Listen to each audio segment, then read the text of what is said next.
pwede po bang ihinto ang government-mandated contribution ng isang employee kapag ito ay nagkasakit ng medyo matagal? Salamat po. Ang problema kasi yung government mandated na contribution mo kasi, they are already withheld at source. Ibig sabihin, bago mo matanggap ang sweldo mo, kadalasan niyan ay dapat inaawas or binabawas na.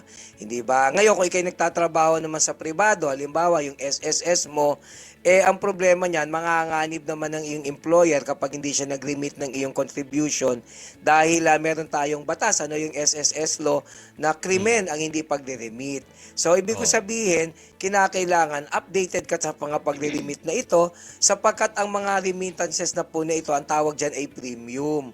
Ngayon yung premium na yan yung bayad mo para ikaw ay makover at makakuha ka ng pera pag nag-retire ka na. Kung yan naman ay PhilHealth, yan naman ay premium para kung nagkasakit ka, ay maaari covered ka. Ngayon kung may sakit ka talaga, hindi huto binabawas automatically. Wala hong batas na nagsasabi niyan.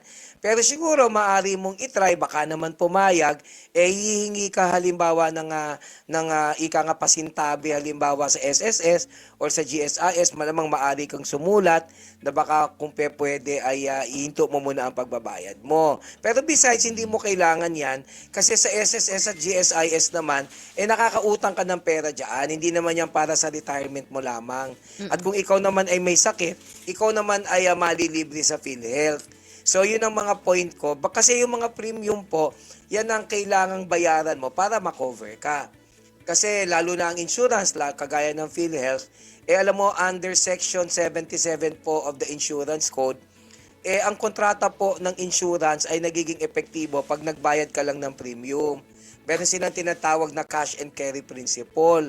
So kahit pumirma ka ng kontrata sa insurance, pag hindi mo nabayaran ang premium, ikaw po ay walang makukuha kasi hindi walang bisa ang kontrata na yan.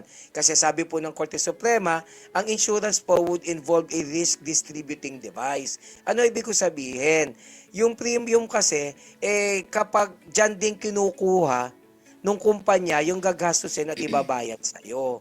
So ganito yung nangyayari halimbawa sa GSIS, sa SSS, yung mga pinambabayad sa inyo, kinukuha din doon sa contribution ninyo.